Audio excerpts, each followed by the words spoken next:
Conocen al hermano Julio, ¿verdad? ¿Cuántos conocen a Julio? Pues este hombre es del barrio de Julio. Miren cómo lo estoy presentando, ¿eh? Del barrio de Julio. Y entonces, el pastor Geraldo es un compañero nuestro en la Universidad Adventista mientras estudiábamos y gustosamente ha querido estar. Anoche tuvimos el tema, o estuvo el tema de los 144,000, muy bueno.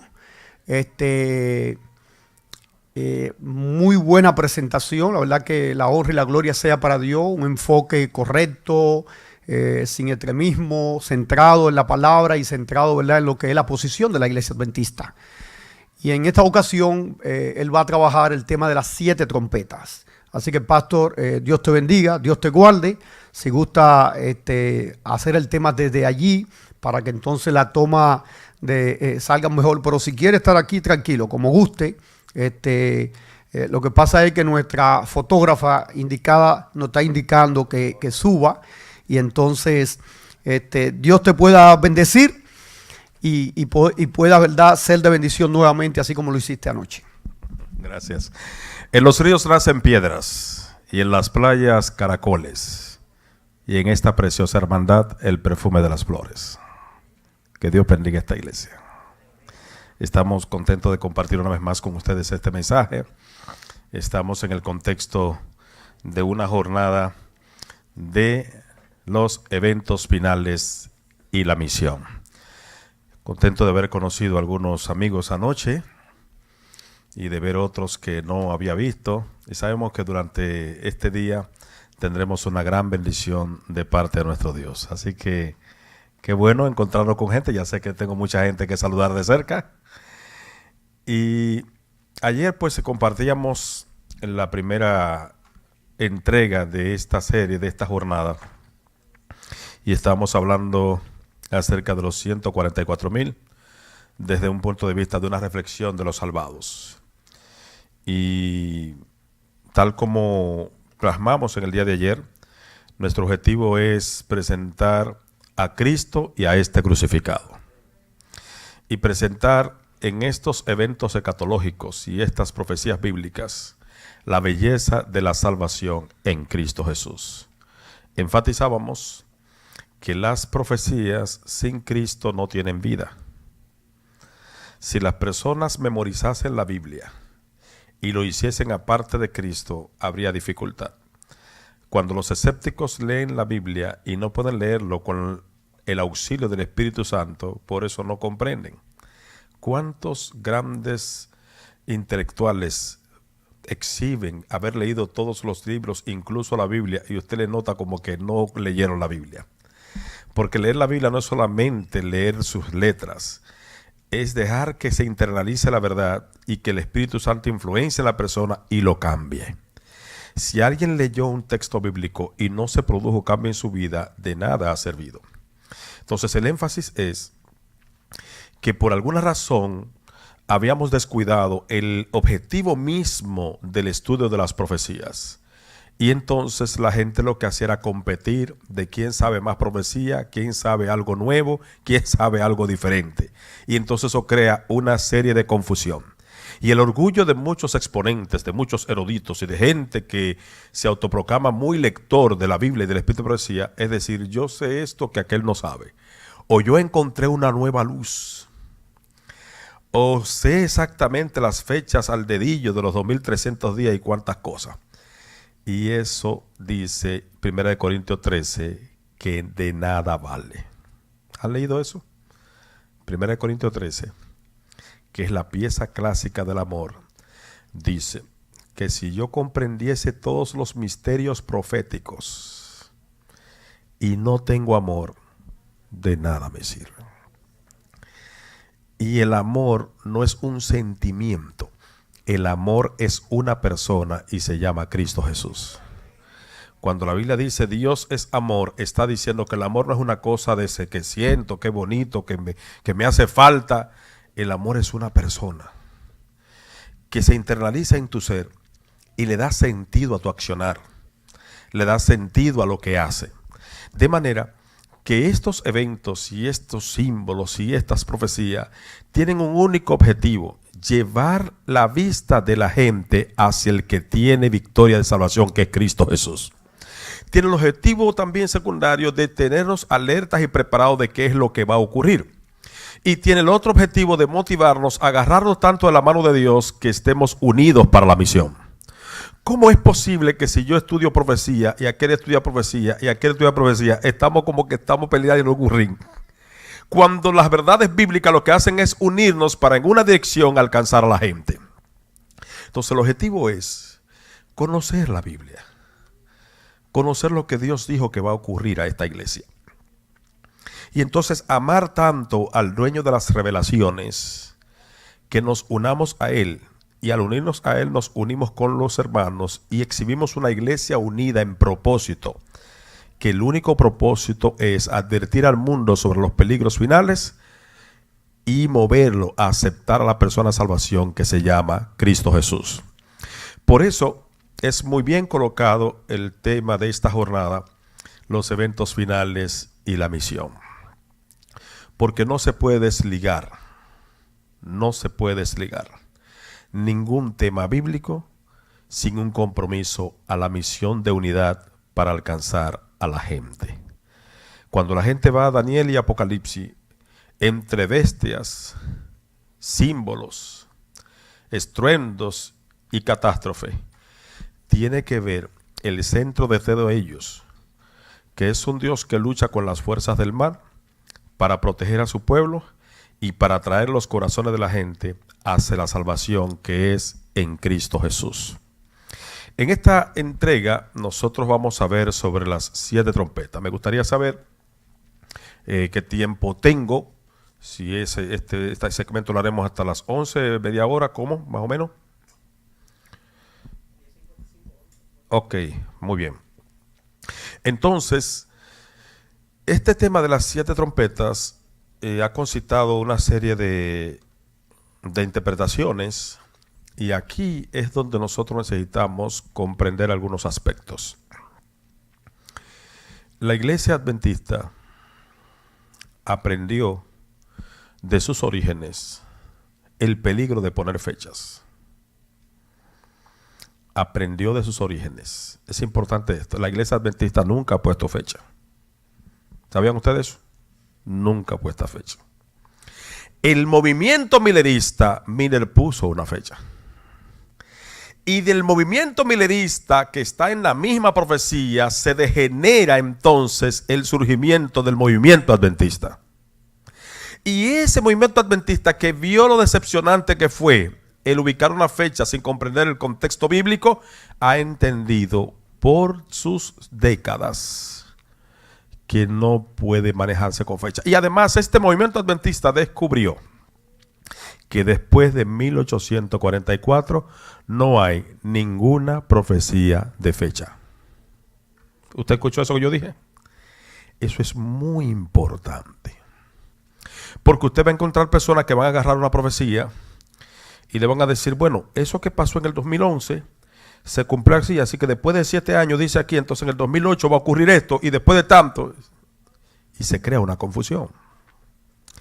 Después de 1844, lo vamos a ver, no hay ninguna profecía de tiempo. 1844 marcó el tiempo del fin. Después de 1844, ya lo que necesita es un pueblo que Dios levanta conforme a las profecías bíblicas de Daniel y Apocalipsis para proclamar las verdades eternas, que esa es otra palabra, las verdades eternas, el evangelio eterno. ¿Ha oído esa expresión, el evangelio eterno? La gente cree que el evangelio eterno es otro evangelio, y el evangelio eterno es el evangelio desde siempre. Y esto es importante. Hay un texto bíblico que quiero poner como base en el versículo 2 del capítulo 8, que es el capítulo que presenta al menos 6 de las 7 trompetas. Y vi a los 7 ángeles que estaban en pie ante Dios, y se les dieron 7 trompetas. Ese versículo 2 es después del famoso versículo 1. Apocalipsis 8:1, un texto emblemático, dice: y hubo silencio en el cielo como por media hora. Entonces el verso 2 dice: y vi a los 7 ángeles que estaban en pie ante Dios, y se les dieron 7 trompetas. Y entonces en el versículo 3 comienza a desfilar cada una de las trompetas. Hay detalles que quisiéramos profundizar aquí, que nos ayuden a ubicar el contexto de lo que está ocurriendo, de lo que ha ocurrido y, lo más importante, lo que ocurrirá. Porque de esas trompetas está por tocarse la séptima. Y usted tiene que estar listo para que en ese sonido de trompeta usted sea de los glorificados para vida eterna. Oremos. Padre, no queremos escarbar más en el texto sagrado sin antes tener la seguridad de que tu Espíritu dirigirá nuestras mentes y nos dará la comprensión de estos eventos y nos guiará hacia una relación más plena con Cristo Jesús. Enséñanos, capacítanos e instrúyenos. Cámbianos en tu palabra, en el nombre de Cristo Jesús. Amén. Miren, los 7 ángeles con las 7 trompetas aparecen en la escena, en el contexto del séptimo sello, al terminar el tiempo de gracia. Y es importante notar que a través de la historia, los eruditos estudiando esto han dado 2 perspectivas al tema de las 7 trompetas. La primera perspectiva es que se le muestra a Juan el castigo de Dios sobre aquellos que han oprimido al pueblo de Dios desde Jesús hasta la segunda venida. Eso es un paralelo con los 7 sellos, pero también algunos han visto que se le muestra a Juan el castigo de Dios sobre los que no han aceptado recibir el sello de Dios, un paralelo con las 7 plagas en el tiempo del fin. La iglesia es equilibrada. ¿Por qué la iglesia trata de entender cómo el Apocalipsis hace un rejuego con los tiempos? Es lo que se conoce en el griego como los famosos quiasmos. En una estructura quiásmica, que no es más que una combinación de eventos, nosotros podemos entender de repente en qué situación cambia el relato en las fechas. Entonces, por ejemplo, ustedes notan un capítulo de Apocalipsis que comienza hablando de un aspecto interesante terrenal y de repente se traslada en el cielo y hubo una batalla en el cielo. Miguel y sus ángeles se luchaban contra el dragón y sus ángeles. ¿Han oído ustedes eso, verdad? Entonces, de repente, en un evento terrenal, conecta quiásmicamente con un evento que ya pasó. ¿Por qué? Porque la guerra en el cielo, donde Miguel y sus ángeles, que Miguel es Cristo, es antes, cuando comienza la rebelión de Lucifer. Y hace un relato. Entonces vuelve y se centra en un evento del tiempo del fin y de los procesos proféticos. Entonces ese juego y ese salto en Apocalipsis de un evento a otro, solamente cuando se conoce la estructura quiásmica, que pareciera, como para ser más explícito, como esas expresiones de rima en la profecía. Esas expresiones de rima. Por ejemplo, en los ríos nacen piedras, en las playas caracoles. Y en esta preciosa iglesia, piedra, ven, el perfume de las flores. Flores, caracoles, noten. Es decir, ¿qué rima con qué para eso? Entonces, esa estructura en que también el griego, que es muy rico, presenta, es lo que el teólogo tiene que adentrarse para saber ¿qué evento es antes de cuál? Y aunque este evento está aquí, es un evento que está antes de aquel que está allá detrás. ¿Notan ustedes? Entonces, ese juego, algunas gentes no lo comprenden y entonces comienzan a ver que el capítulo 1, que el capítulo 2, el capítulo 3, el capítulo 5. Entonces, todo el 5 tiene que haber pasado después del 1, no necesariamente, porque están hablando de eventos quiásmicos en estructura. Y cuando nosotros logramos comprender eso, entonces se capta. Tomando eso en cuenta, vemos lo siguiente. Ese capítulo 8 comienza con el séptimo sello en los versículos 1 al 5. Cerrando los 6 sellos. El séptimo sello Y ustedes saben, 7 plagas, 7 sellos, 7 trompetas. Hay algún tipo de combinación. Aparece un interludio después del séptimo sello, que es Apocalipsis 8:1, cuando dice, y hubo silencio en el cielo como por media hora. Entonces después los versículos 6 adelante comienza a hablar de las 7 trompetas. Hay un interludio que es el ángel con el librito de Apocalipsis 10, y también el otro interludio son los 2 testigos de Apocalipsis 11. Y entonces viene a hablar del séptimo sello, porque la séptima trompeta es la final trompeta. Porque se tocará la trompeta, ¿sí o no? A la final trompeta, que dice todo, porque todos se combinan. Autores en diferentes escenas hablan del mismo tema, porque una sola es la inspiración, el Espíritu Santo. Cuando el apóstol dice, a la final trompeta, está hablando de la séptima trompeta. Y la séptima trompeta no es más que el último sello, el último momento en que Dios dice ya. Y vienen las huestes celestiales. Siendo entonces esto así, el séptimo sello, que es lo que antecede a la narrativa de las 7 trompetas, en el versículo 1 dice, cuando abrió el séptimo sello, se hizo silencio en el cielo como por media hora. Hay una doble connotación, porque la venida de Cristo está próximo a venir, pero también ahora Él entra en un quiasmo y hace una presentación. Un momento de profundo silencio reina en el cielo ante la expectativa de los juicios divinos derramados sobre la tierra. Y entonces el ángel que está en ese momento presentando las oraciones de los santos, se le añade más incienso y ocurre algo. Habla Apocalipsis en los versículos 5 que al arrojar las brasas al exterior, al atrio del templo, es decir, la tierra, Juan ve los juicios divinos que caen sobre la humanidad rebelde. Esa figura es tomada del santuario, porque ahí es otra cosa.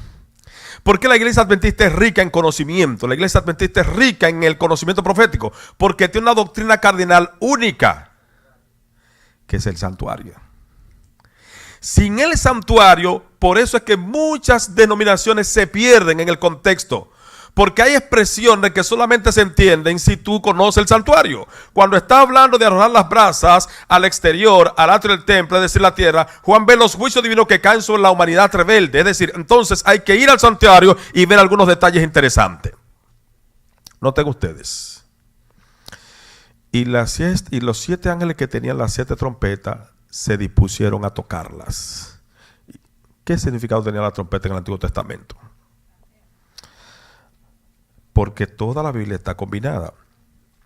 ¿Qué significaban trompetas en el Antiguo Testamento para comprender por qué Juan utiliza la figura de 7 trompetas? Miren. Primero, las trompetas eran para congregar al pueblo. Según Números capítulo 10, verso 2 al 4. La forma en que se congregaba el pueblo era ¿qué cosa? Se tocaban la trompeta. La otra forma era que era para avisar del peligro y convocar la guerra. Números capítulo 10. Se tocaba trompeta para avisar el peligro y convocar la guerra. La otra era para acompañar las festividades, los holocaustos, los sacrificios de paz. Versículo 10 del capítulo 10 de Número. Y la otra razón que se tocaba la trompeta era para anunciar el día de Jehová, es decir, el juicio. Se tocaban trompetas cuando venía el día de la expiación. Entonces, Juan toma la figura de las trompetas para decirle a la gente, primero, el pueblo tiene que escuchar lo que vamos a decir. Segundo, vamos a avisar en qué conflicto es que estamos y no tenga nadie miedo porque Jehová es nuestro protector. Tercero, queremos hacer fiestas, hacer preparativos de holocaustos y sacrificios de paz con nuestro Dios. Y lo próximo que viene es el día grande de Jehová. El que está descuidado en su vida espiritual le teme a la palabra día grande de Jehová. ¿Te escuchó eso? Pero el que es amigo del dueño del día grande está contento porque viene el día grande. ¿Usted escuchó esto? Cuando uno no comprende esta verdad, cuando se habla de juicio, uno se asusta. Posiblemente hay algún adventista que necesita madurar un poco y me dice, pero pastor, es que cuando hablan de juicio en la iglesia yo estoy asustado, que el juicio viene. que Dios va a juzgar. Pero cuando usted conoce a Dios, como es su privilegio conocerle, el juicio a usted le regocija. Por dos razones. Porque el amigo personal suyo es el abogado y es el juez. Es interesante eso. Cristo es mi abogado. Es mi amigo personal. Y mañana Él se va a quitar su vestidura y va a regir las naciones. Su vestidura de intercesor es regir las naciones, pero seguirá siendo mi amigo. Él conoce mis debilidades y ha trabajado conmigo para darme victoria sobre el pecado. Así que yo no tengo temor de que cuando Satanás levante un expediente del pasado en mi vida, yo tenga problema en el juicio. Porque mi amigo, que sabe todos los detalles de ese expediente, también tiene una carta bajo la manga de decir, y yo ese expediente lo limpié y lo lavé con la sangre mía como un cordero. Por eso cuando conoces a Dios, la trompeta del juicio, la trompeta de lo que viene, debe dar al cristiano sincero, genuino y coherente un regocijo de que su rey viene. ¿A quién debe atemorizar? A aquellos que han descuidado su vida espiritual, a aquellos que no han tomado con seriedad el llamado, la misión que Dios ha puesto en sus manos, a aquellos que todavía juegan a ser cristianos. Esos tienen problemas. Pero cuando usted dice, Señor, yo a pesar de mis debilidades, estoy de rodillas ante ti. Y no hay nada que te niegue porque quiero colaborar contigo para no solamente salvarme, sino salvar a los míos y a cuantos pueda. Entonces usted se regocija porque su amigo viene. En ese contexto, la mención del pueblo de Dios de los versículos capítulo 9 y 4, junto a que los 4 ángeles sueltan los 4 vientos, que también hablamos de eso, sitúa estos juicios en paralelo a las 7 últimas plagas. Hay similitudes entre el sello y las plagas. Y si bien es cierto que vamos a ver en cuáles momentos específicos ocurren estas 7 trompetas, desde el ministerio de Cristo hasta el tiempo del fin, están los periodos de estas 7 trompetas, también sirve para ver que hay un Dios que a final del tiempo va a desatar su ira para liberar a su pueblo. Usted va a ver más adelante dónde se sitúa cada trompeta. Cada sonido de trompeta, dónde se sitúa en el marco histórico que está claro en el Apocalipsis, que es desde el ministerio de Cristo, desde la finalización del ministerio de Cristo y sus profecías que habló, que una profecía fue específica para la primera trompeta, hasta el tiempo del fin. Pero eso no quita que también esa misma estructura de juicio Dios puede plasmarla para liberar a su pueblo en el momento de la angustia. Así como en el último momento ya que Israel clamaba por liberación, Dios manifestó su poder contra la paganidad egipcia. Así Dios va a manifestar su poder y va a demostrar que Él es Dios por encima de todos los dioses. Por eso, los juicios de Dios siempre van a derribar a las concepciones paganas y van a demostrar al mundo que solamente hay un Dios, Jehová de los ejércitos. Esto es significativo y vamos a ver algunos detalles sobre esto. Cuando nosotros estamos hablando de las trompetas tienen un gran parecido a las plagas de Egipto y a otras descripciones del Antiguo Testamento. Ustedes saben que si usted hace un análisis a las 10 plagas de Egipto, cada plaga derribó una doctrina pagana de un dios pagana de ese imperio. Cada uno. Cada plaga de Egipto, analícela, atentó y le demostró a la nación más poderosa del mundo de ese tiempo que solamente Jehová es Dios. ¿Sabían ustedes que para los egipcios el río Nilo es un dios? Entonces comenzó por ahí Jehová y le dañó su río con sangre Y ellos dijeron, pero ese es el Dios Nilo. Para que tú veas que solamente Jehová es agua de vida. Y comenzó a cada plaga, era una estocada hacia cada dios que los egipcios adoraban. Y entonces el pueblo vio, entonces nuestros dioses no son tan fuertes como el Dios de los hebreos.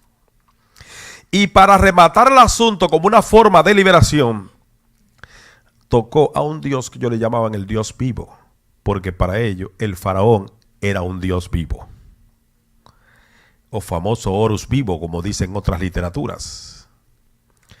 Y entonces el faraón, que se consideraba un dios y que a través de su primogénito veía perpetuarse su deidad, Dios le dijo, tú eres Dios, pues está bien, lo último que voy a derribar es a todos los primogénitos, incluyendo el primogénito del faraón. Cuando muere el primogénito del faraón, dice, pero murió el hijo del Horus vivo, porque Dios derribó y demostró que solamente hay un Dios, Jehová de los ejércitos.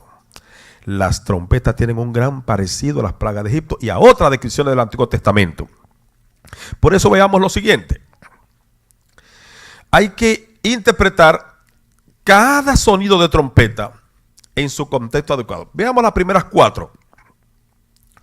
Las primeras 4 trompetas tienen la siguiente descripción, interpretación y referencia. La descripción de la primera trompeta dice, se lanza sobre la tierra granizo y fuego mezclado con sangre y se quema la hierba y 1/3 de los árboles. Cristo profetizó los juicios sobre Jerusalén. Y usted puede ver árboles, los justos, y ahí están todas las citas, el granizo, fuego, en Éxodo capítulo 9, la comparación, y en Jerusalén, en Mateo 23, entonces también habla, y Cristo habla de la destrucción de Jerusalén.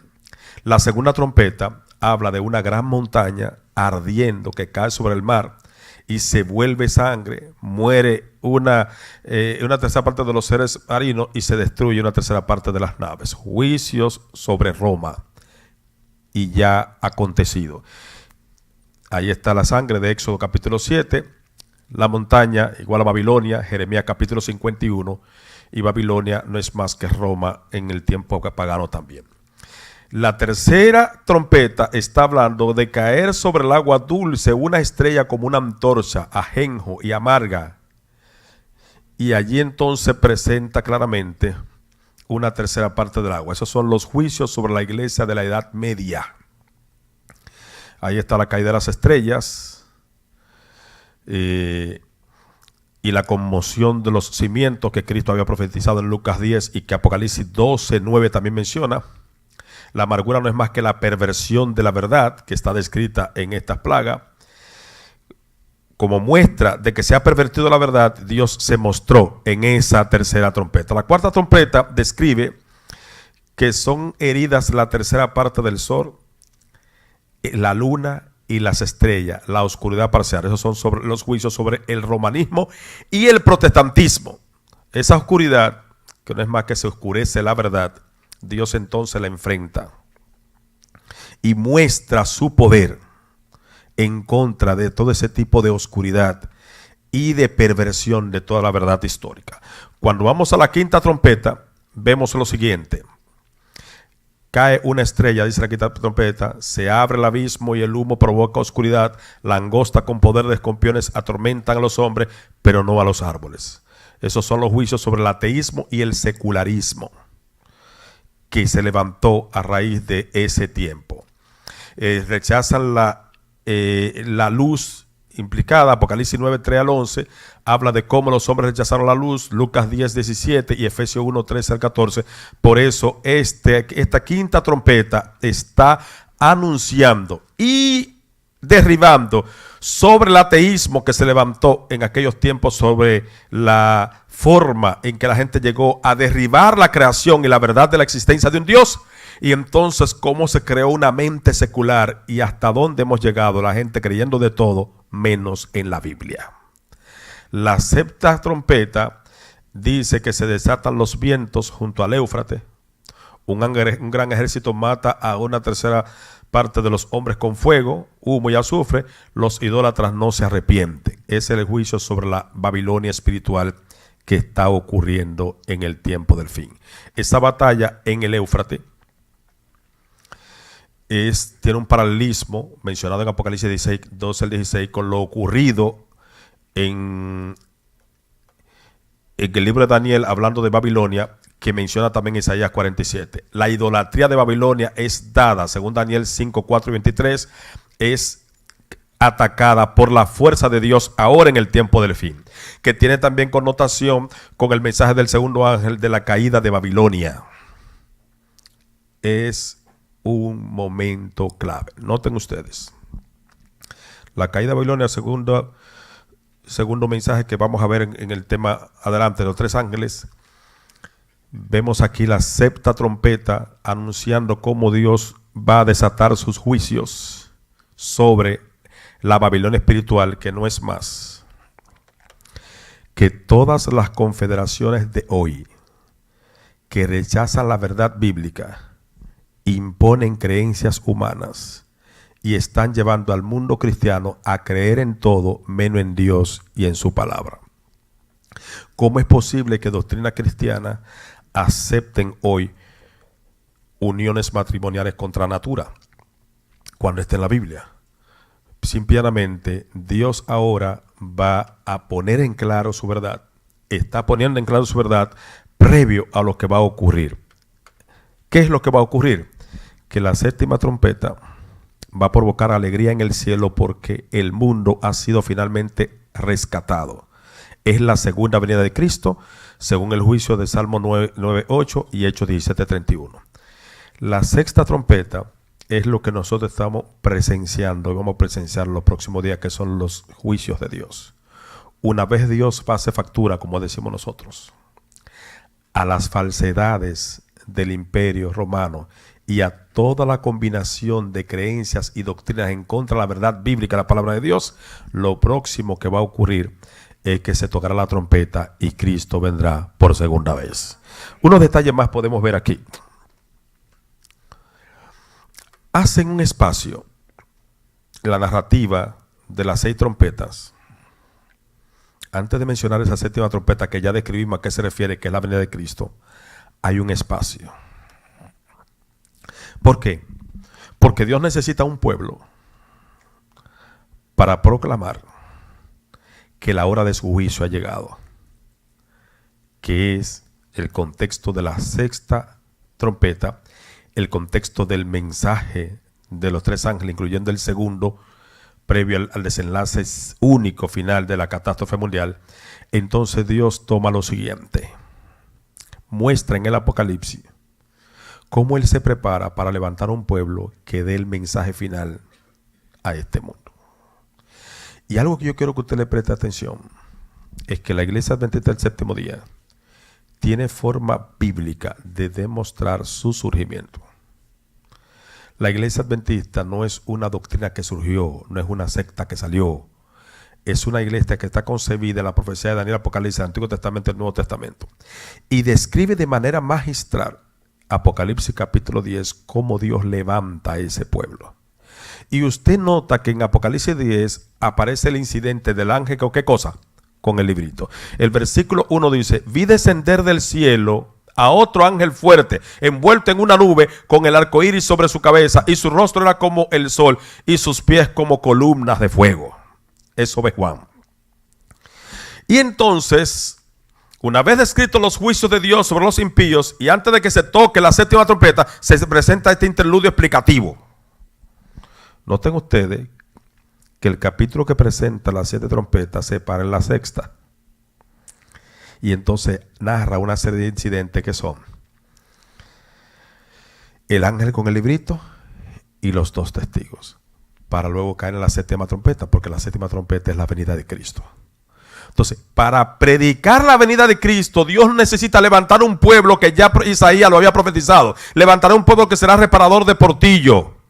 Y entonces ya Daniel había dicho de un pueblo que también se levantaría. Y el mismo Apocalipsis está diciendo que llegó el momento, después de la sexta trompeta, ahora de levantar un pueblo que proclame la verdad eterna, que reviva el cristianismo de la venida de Cristo y que levante las verdades caídas. Los 10 mandamientos, especialmente el cuarto, el séptimo día, es el día del Señor. Y entonces este interludio comienza el capítulo 10 a decir lo siguiente.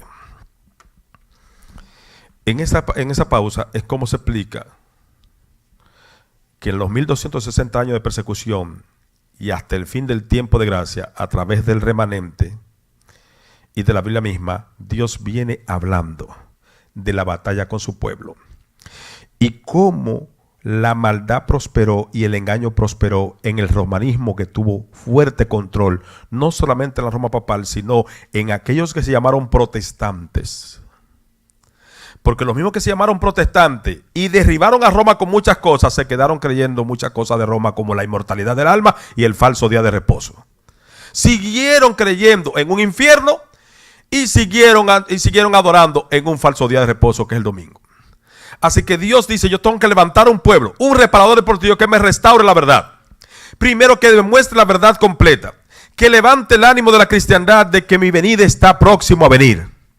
Y también que levante la verdad que está caída de mis mandamientos, que son eternos. Por eso, el aspecto del ángel fuerte y su voz nos muestra la identidad del ángel de Apocalipsis 10, que es Jesucristo mismo. Y presenta ahora lo que va a ocurrir. Ese ángel está aquí, parado fuertemente, con un librito en la mano. Y presta atención a lo que quiere realmente decir el librito. El versículo 6 dice: y juró por el que vive por los siglos de los siglos, que creó el cielo y las cosas que están en él, y la tierra y las cosas que están en ella, y el mar y las cosas que están en él, y que el tiempo no sería más. El ángel con el librito está en pie y Juan lo está viendo. Se acabó el tiempo. Las 6 trompetas han mostrado toda la batalla de Dios contra el paganismo y las mentiras. Ahora, en la parte final de la historia, yo necesito un pueblo que proclame la verdad desde Génesis hasta Apocalipsis, sin quitarle ni ponerle. Un pueblo que reviva la esperanza bendita de que Cristo está a la puerta. Porque las iglesias protestantes hasta 1844 tenían un letargo que ya ni pensaban en la venida de Cristo. Y aparte de eso, una gracia barata. Escuche esto, fue una lucha tan grande contra la salvación por obra del catolicismo. Fue una lucha tan grande demostrando que no había que comprar la salvación, que no había que pagar los pecados, que era por gracia, que cayeron en una gracia barata. Entonces no entendían que la licencia no es que la gracia no es una licencia para pecar, sino un poder para vencer el pecado. No lo entendían. Así que Dios necesitaba un pueblo que demostrara con los mandamientos eternos que el hecho de que somos salvos por la gracia es porque la misma gracia del Espíritu Santo nos santifica y nos pone en armonía con sus santos mandamientos.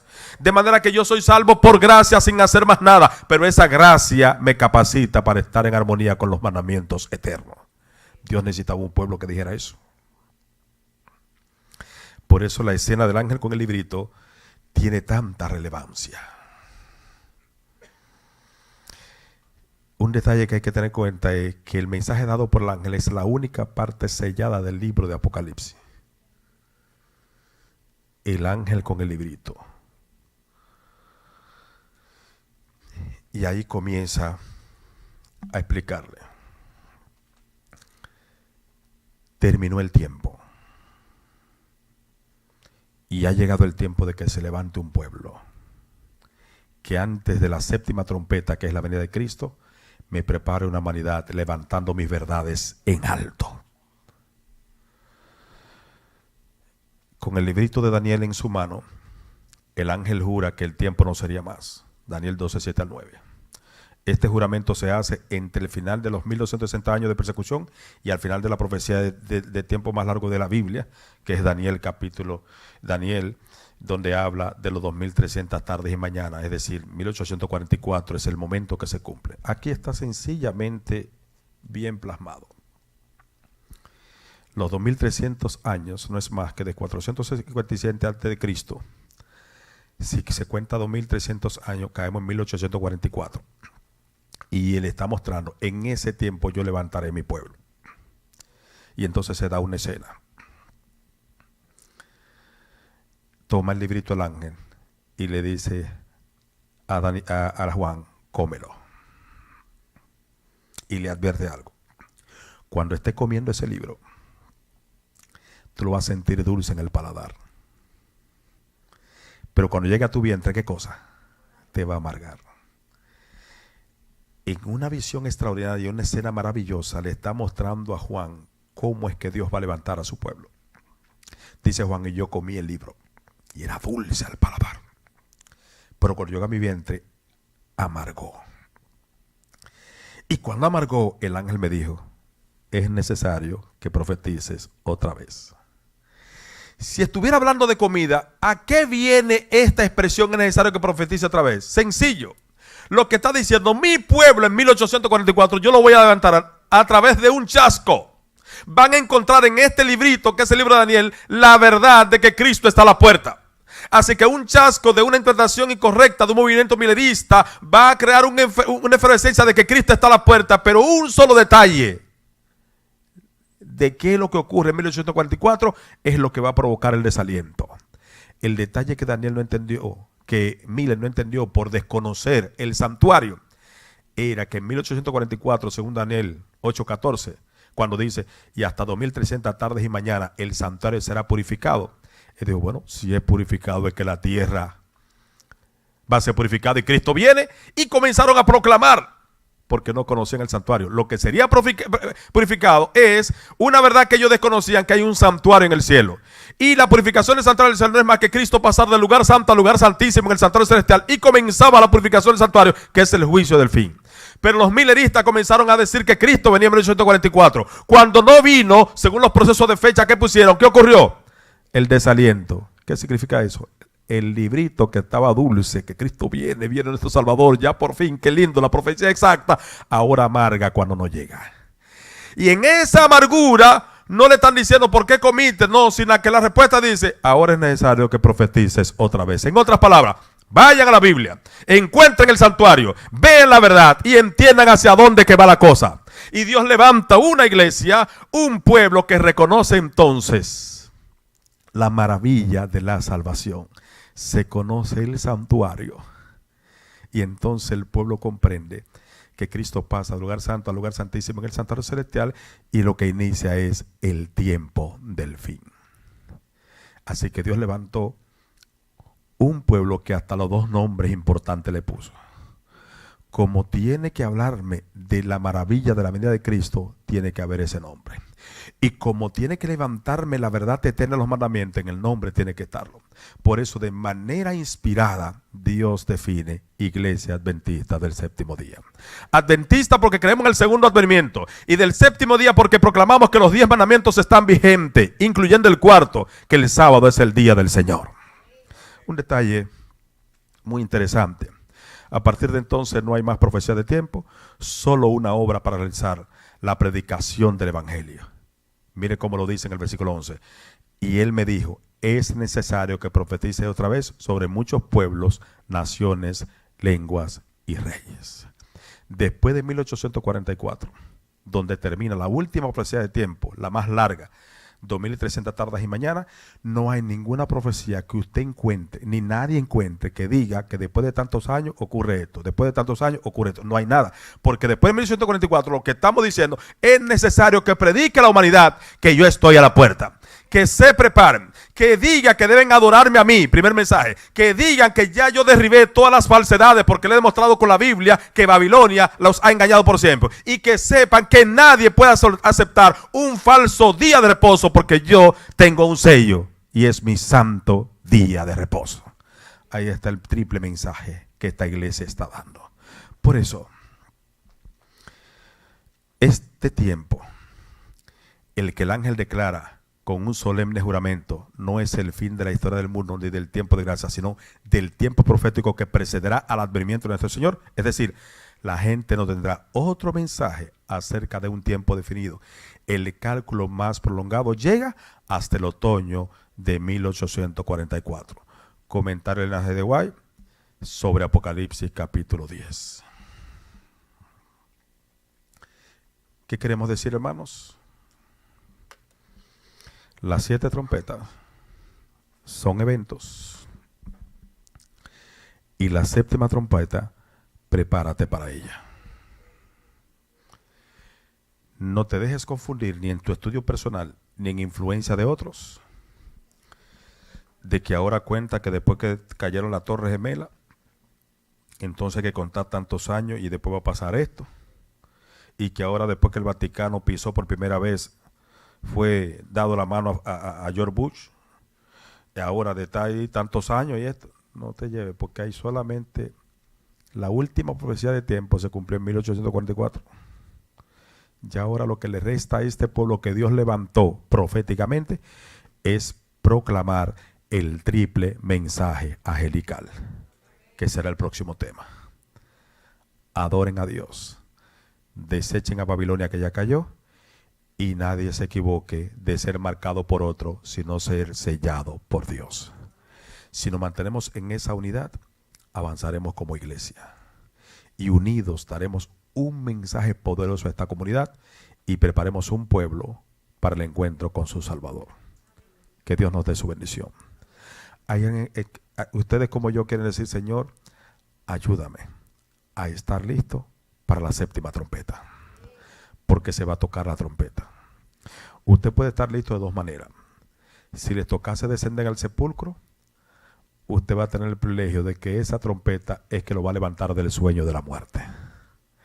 Pero si tiene que estar en pie en el fragor de la gran tribulación, ese sonido le va a avisar, ya tú tienes victoria, llegó tu fiesta. Y entonces va a decir junto a los redimidos resucitados, he aquí nuestro Dios, a quien hemos esperado y viene para salvarlo. ¿Queremos estar listos? Vamos a estar en pie y decirlo al Señor. Padre, muchas gracias porque nos has hablado en tu palabra. Hay muchas cosas en la Biblia, oh Dios, que quizá nos cuestan tiempo analizar, símbolos, bestias, señales, paralelismos, pero todo, no importa cuán profundidad académica tengamos, tenemos al Espíritu Santo para guiarnos. Y lo más lindo es que toda verdad en la Biblia y profecía tiene una sola conclusión: Cristo es mi Salvador. Debo serle fiel, debo honrarle y vivir la vida de Cristo en mi corazón. Bendice esta iglesia, sigue dirigiendo cada parte de este programa y permite que en cada aspecto de estos temas seamos inspirados a entregarnos más a ti, a unirnos más como iglesia y a tener compasión por lo que se pierden en nuestra casa y en nuestro vecindario, y salgamos como una iglesia unida a cumplir la misión del rescate para la salvación eterna. En el nombre de Jesús. Amén.